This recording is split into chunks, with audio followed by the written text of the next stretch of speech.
ավել չի, բայց չկարողացավ համարձակություն ունենալ, ասելու, որ 2-ին գումարած 2-ը հավասար է 4-ի։ Արդյունքում դեռևս ծագելու են բավականին շատ խնդիրներ, որ նոր վեճեր և արդյունքում դարձյալ կտուժի և քաղաքացին և պետությունը։ Ցավոք հիմքեր ունեմ պնդելու, որ սա արված է նպատակադրված և գիտակցաբար, և հիմնական նպատակն է ունենալ գործիք, որը հնարավորություն է տալիս զբաղեցնել քաղաքական հակառակորդներին անհեթեթ մեղադրանքներով, անհեթեթ հայցերով, որտեղ մարդիկ այլ ելք չունեն, քան ծախսելու իրենց ժամանակը և ռեսուրսները պաշտպանության վրա, դրանով նրանց շեղել քաղաքական վրակարգից։ Ինչ կլինի հետագայում։ Իհարկե հավերժ այսպես շարունակվել չի կարող, և մի օր կլինեն վճիռներ, որով բռնագանձված գույքը այն դեպքերում, երբ խախտվեն այն սկզբունքները, որոնց մասին ես խոսեցի և որոնք արդեն միջազգային իրավունքում շատ հանրահայտ սկզբունքներ են,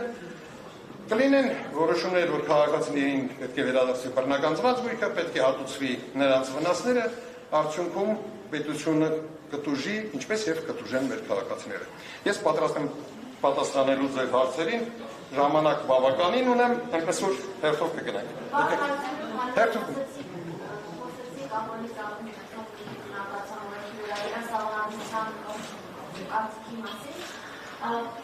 Հետաքրքիր հաշտության մնացած դեպքերը, ինչ դատարան հասնելը հաշտության մնացած դեպքերի առումով կարող է տվյալացում վիճակել հաշտարակասական դատարանի որոշումը։ Կարող է, իհարկե կարող է, շանսերը հաջողության հասնելու գնահատում եմ շատ ցածր,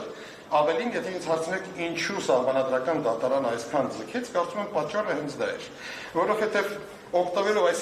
ճնշումից շատեր ուղղակի չդիմանալով ճնշմանը, չունենալով բավարար ռեսուրսներ պաշտպանվելու, նախընտրում էին ինչ-որ մի հաշտության համաձայնություն կնքել և դուրս գալ խաղից, քան փորձել մինչև վերջ պայքարել իրենց իրավունքների համար։ Բայց այդ գործերով նորից եմ կրկնում, իմ գնահատմամբ շանսերը նրանց հետ պտտելու շատ ցածր է։ Երկրորդ չարք։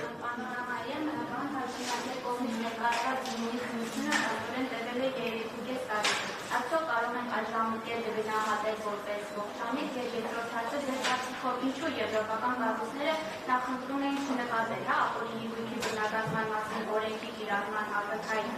որ օրենքի կիրառումը ակնթարթ հակասում է և մարդու իրավունքների պահպանմանի պաշտպանությանը և անգամ եվրոպական դատարանի նախադեպային իրավունքին։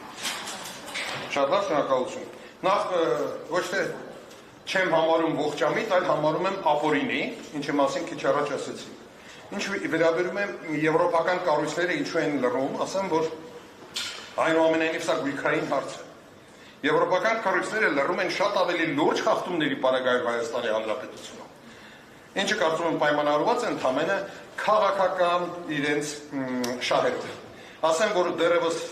2009 թե 10 թվականին, երբ Եվրոպայի խորհրդի խորհրդարանական վեհաժողովի փոխնախագահն էի, ես Եվրոպայի խորհրդում եմ հայտարարություն արել, որ այս կազմակերպությունը և նրանքից ինստիտուտները դառնում են մարդու իրավունքների և ընդհանրապես իրավունքի պաշտպանից ավելի շատ շահերի պաշտպանի ինստիտուտ։ Ցավոք սրտի ոչինչ չի փոխվել անցած 15 տարիների ընթացքում և այդ կառույցները քանի գնում էլ ավելի են խորանում զուտ աշխարհաքաղաքական շահեր պաշտպանելու գործիք դառնալով։ Երրորդ շարք, հետո նորից կգնանք առաջին շարքից։ Համեցեք։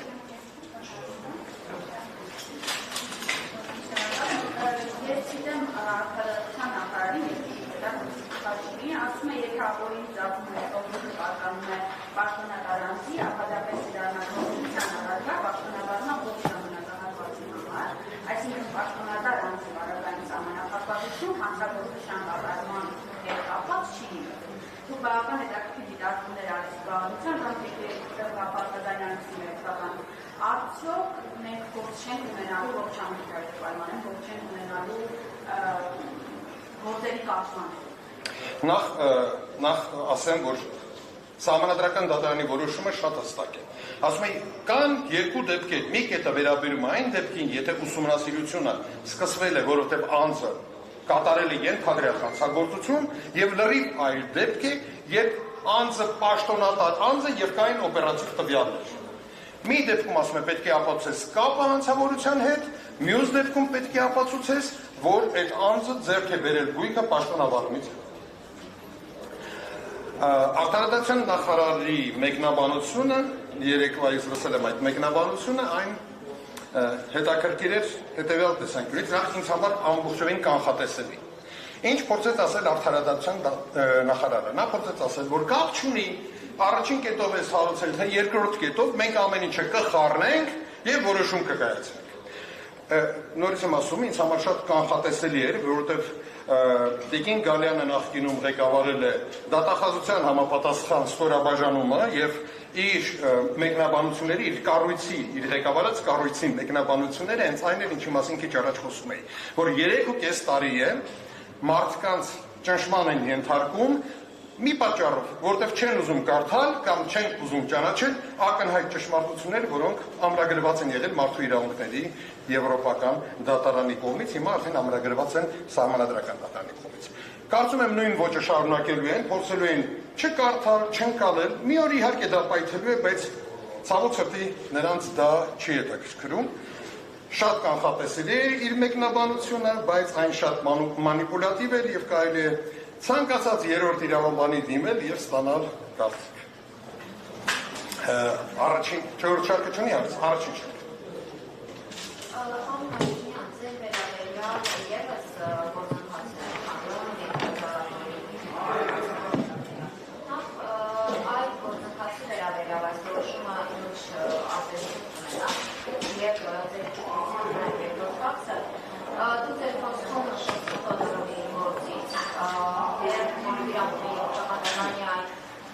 Որոշման վերաբերյալ ևս գնահատականներ եղել են սահմանադրական դատարանի որոշման մեջ։ Եթե չեմ սխալվում, Աննա Վարդապետյանը եղել է ձեր օգնականը։ Այլ շոուները մասնագիտական հնարավորությունները ձեր գնահատմամբ բավարար չէի կանխատեսելու, որ դատախազության այս իրավական վիճահարույց է։ Նախ սկսեմ իմ վերաբերյալ գործից, շատ ճիշտ եք նկատել, այո, ես էլ եմ անցնում նման գործով, դատախազությունը իմ դեմ ներկայացրել է Հայց հակակոռուպցիոն դատարան եւ գործը հիմա քննվում է հակակոռուպցիոն դատարանում։ Նախ հիշեցեմ, որ ես 95 թվականից եմ զբաղեցնում պաշտոն, 95 թվականից եմ ընտրվել ազգային ժողովի, առաջին գումարման ազգային ժողովի պատգամավոր, այնպես որ իմ պարագայում խոսքը վերաբերում է փաստորեն նախորդ 30 տարվա։ Եթե որևէ մեկը 10 րոպե տրամադրի իմ 30 տարիներից յուրաքանչյուր տարում, այսինքն ընդհանուր առմամբ 300 րոպե, կարծում եմ իր մոտ հարց այլևս չի ծագի, թե իմ գույքերը, որ կարող է տեսականորեն անգամ լինեն ոչ օրինական։ Բայց իհարկե այս այն ֆորմատը չի, որի ընթացքում ես կարող եմ ձեզ ներկայացնել դա, չնայած վստահ եմ, որ մի օր կգա այդ ժամանակը եւ առիթ կունենամ հանրությանը ներկայացնելու ինչի մասին է խոսքը։ Բայց ընդամենը երկու դրվագ կասեմ, որ դուք պատկերացնեք ինչ մթնոլորտ է տիրում այդ գործերի հետ կապված, առնվազն իմ պարագայում։ Վերջերս դատախազությունը դատարանում նշեց, որ հայտնաբերել է Եվս որոշակի օրինական եկամուտներ, իմ եկամուտները, որոնք օրինական են։ Եվ հայտնաբերել է X քանակության օրինական եկամուտ։ Ողջամտորեն պետք է ենթադրել, որ ուրեմն Հայցը պետք է պակասի, չէ՞, X-ով։ Եթե չպակասեց, նշանակում է անարդար մոտեցում կա, համաձայն եք։ Մեր դատախազությունը պարզվեց ռեկորդակիր է։ Գիտեք ինչու, որովհետև հայտնաբերելով լրացիչ օրինական եկամուտներ, նա որոշեց, որ դրա արդյունքում Հայցը պետք է ավելանա։ Ես պատրաստվում եմ դատարանին միջնորդել, որպեսզի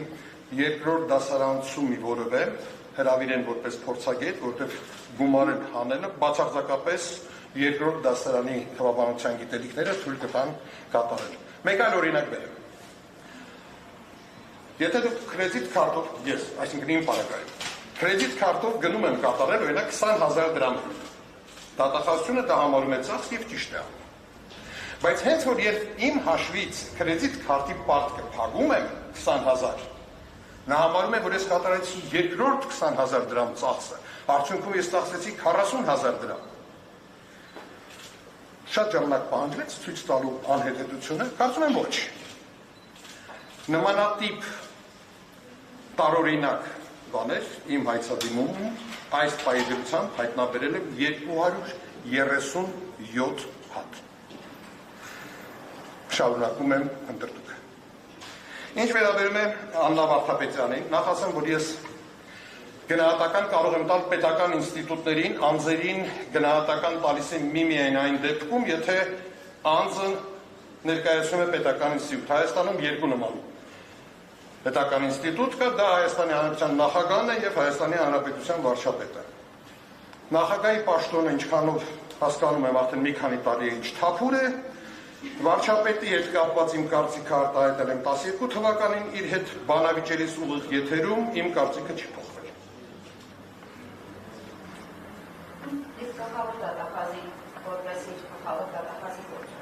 Ես ասեցի անձերին չեմ գնահատում, եթե ձեր հարցերը վերաբերում է դատախազությանը, ապա իմ կարծիքով դատախազությունը 3 ուղղություններով հասել է լուրջ բարձունքների։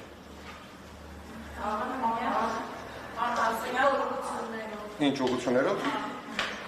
Ընդդիմադիրների դեմ գործեր սարքել առաջին ուղղությունը, երկրորդը իշխանության ներկայացուցիչների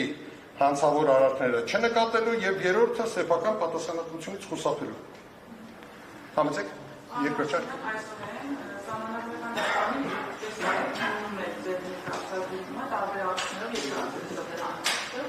Դատելով ստեղծել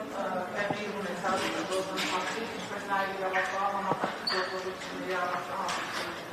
Արդյոք օրենքի որոշ իրավունք նպատակում է պատժի ամուսնապետության եւ կամ արտադրության վերականգնման, սոցիալական արտադրության վերականգնման։ Ոչ, չուներ։ Այս ձևով օրենքի կիրառումը ուներ լրիվ հակառակ նպատակ։ Մի կողմից այն կարելի է տեսնել նույն շարքում, որ քաղաքի կենտրոնում ապրող ենթադրենք ճարտարապետ տատիկը իրավունք չուներ քաղաքի կենտրոնում ապրելու, պետք է վաճառի գնա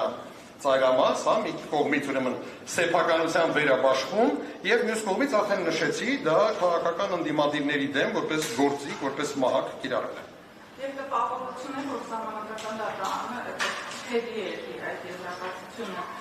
ներկայացրել, կային այնուամենայնիվ սահմաններ, որ սահմանադրական դատարանը չի կարողացել անտեսել։ Ես կարծում եմ ամենակարևոր սկզբունքները Թոդորովի գործի սահմանադրական դատարանը չէր կարող անտեսել եւ նա ամրագրել է իր որոշման մեջ։ Ճիշտ է, ինձ համար զարմանալի է, որովհետեւ Թոդորովի գործն է հիմնական գործը։ Մենք Թոդորովի վրա ենք հղումներ անում, նրանք օգտվել են ճուտիկ գործից, Յորդանովի գործից, ինչը տարօրինակ է, որովհետեւ որպես կանոն դու հղում ես անում մայր գործին, որտեղ սկզբունքներն են սահմանվել, այնուամենայնիվ սահմանվել են այդ Թոդորովի գործի սկզբունքները գոնե հիմնական մասերով։ Երրորդ շարք չկա հարց։ Ուրեմն անցնենք նորից առաջինին ու այդպես գնանք առաջ։ Պարոն Հարությունյան, 4 տարի շարունակ փաստացի անտեսել են հիմնական դրույթները, այսինքն այս օրենքի փոփոխության վերաբերյալ, որը սպասում քեշեցի, սա միջազգային վարկանիշի առումով ինչ հարված է լինելու Հայաստանի Հանրապետության համար, հետագայում եվրոպական դատարաններ ուղղված հայցերի առնչությամբ ձեր։ Որպես կանոն, եթե խոսքը վերաբերում է եվրոպական կառույցներին, ես արդեն նշեցի, այնտեղ գերակշռում են աշխարհաքաղաքական շահերը, բայց ոչ ոք ոչինչ չի մոռանում։ Այսինքն, երբ պահը գա եւ քեզ պետք լինի ենթադրենք քո վրա ճնշում գործադրել, դա կհիշեն։ Երբ պետք չի լինի, չեն հիշի։ Այլ խնդիրը, որ դու չպետք է առիթներ տայի, որ հնարավորություն ունենան հիշելու։ Շատ լավ, խնդրեմ լսեք։ Նշեցիք, որ սահմանադրական դատարանը խախտել է օրենքը, որ բանավոր ինքնասարքարով չի քննել։ Բայց զեկուցող դատավորը ընդդիմված արտադրություն նշեց, որ մեջբերում գործի հնչեղությունը ինքնին անհրաժեշտաբար դատարանի չի պարտավորեցնում գործը բանավոր ինքնասարքարով քննելու։ Ես կարծում եմ առաջինը Վահե Գրիգորյանին հավատալ պետք չի։ Երկրորդը ես կարծում եմ